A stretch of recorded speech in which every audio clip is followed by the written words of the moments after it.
Welcome to Southeast Utah, where what is old is new again. Uranium. I mean, it's certainly very hot, right? Prices are high. The ore taken from this mine is supposed to go into nuclear reactors around the world. Utah has been here before. This uranium mine, long after we're gone, it's going to be there, no matter what, for thousands of years. I'm Fox 13 investigative reporter Nate Carlisle. We'll drill down into what's causing the boom this time. The clicking of the Geiger counter, this yellow, it's just so hot. is music to the ears of these uranium miners. What's it reading, Sheldon? About 60. When it's really going off like that, you know you're in your good uranium. 32 miles southeast of Moab, Utah. All these go off one at a time. I shoot it off with this fuse. But the big noise came when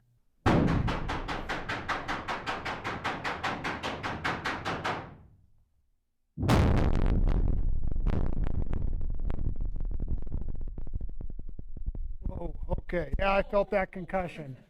They detonated explosives. Almost like a breeze come through, but it was a hard-hitting breeze. This would be a vanadium streak, and then you go into this yellow and these pretty rows of black, that's your uranium. This mine, called the LaSalle Complex, has opened and closed and opened again over the decades. It's currently owned by a company called Energy Fuels. It's recently been giving journalists like us tours of the mine. This is a high-grade uranium, and there's the edge of your row right there, see it? In its mill near Blanding, Utah, where it processes uranium. Monitor the temperatures and regulate flow rates of acid. The uranium travels a few more places and undergoes more processing before it becomes nuclear fuel. But this site is where nuclear energy starts. Curtis Moore is the Senior Vice President of Marketing and Corporate Development at Energy Fuels.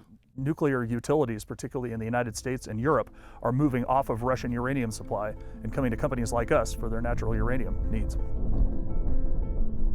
The Energy Fuels mill sits next to the Ute Mountain Ute tribe community of White Mesa. The company's mine also sits on their ancestral lands. On behalf of the Ute Mountain Ute tribe, thank you for the opportunity to provide testimony on Senate Bill 2385. Earlier this year, the tribe's chairman, Manuel Hart, told Congress about mistrust of the mill.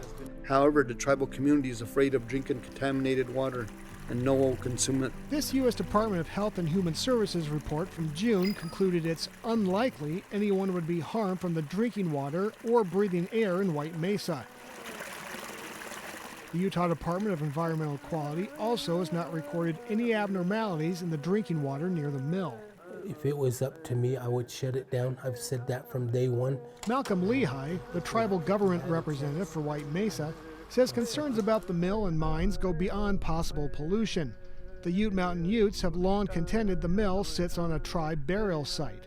What they're doing to Mother Earth, drilling and taking off different minerals or whatever, not to thinking that it's going to make things better, but it's not. That's part of climate change, that you're taking away from the heart of Mother Nature.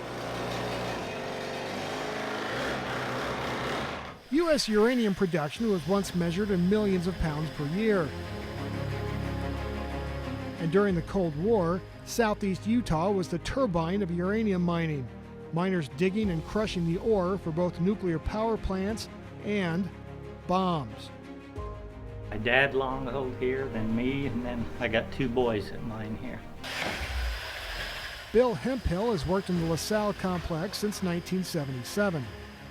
Drilling, looking for the ore. Yeah, that's the funnest part. By 2022, U.S. uranium production dropped to a fraction of what it used to be. This mine was closed about 2012 when the price of uranium sank. Now the price has gone back up, giving Energy Fuels and other companies an incentive to mine again.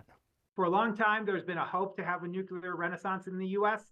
Ian Lane studies the uranium and nuclear industries as an associate professor of economics and business at the Colorado School of Mines. He attributes rising prices to work developing modular nuclear reactors, moving away from fossil fuels, По дальности нормально, правіше 40. and the war in Ukraine made it less desirable to import uranium from Russia. Yet Lance still calls the market speculative. Building nuclear power plants remains a long, expensive endeavor, and new technologies have yet to change that. They've come in over budget. They come in slower than they expected to. And this is not just in the US, this is across Europe. The uranium market is definitely not speculative. I think we'll start to see some of the next generation of small modular reactors come online in the United States by the end of this decade. Moore talks about the future while insisting this is not the uranium industry of the past. Multiple studies have found uranium miners and mill workers suffered increased rates of cancer, and some uranium sites still need to be cleaned up across the Four Corners region. Now, Moore says, there's better technologies, standards, and government oversight. But today we have a great understanding of what the hazards of uranium mining are and uranium milling. It's a good local business. The pay's great. Not all Native Americans have the same concerns as the Ute Mountain Utes. It's all there and close to home. Taylor Buck grew up on the nearby Navajo Reservation. She's worked at the White Mesa Uranium Mill for 2.5 years. I have to convince people and talk to them like, no, it's a really safe place. You'll see the radioactive signs, but it's nothing to be scared of, I think. Meanwhile, another company has announced plans to restart a uranium mine, this one near the town of Tickaboo, Utah. It will truck its ore to the White Mesa Mill for processing. But Moore says uranium mining will never again be as robust as the 1950s and 60s. Those days are over. We're never going to have an industry like that. In southeast Utah,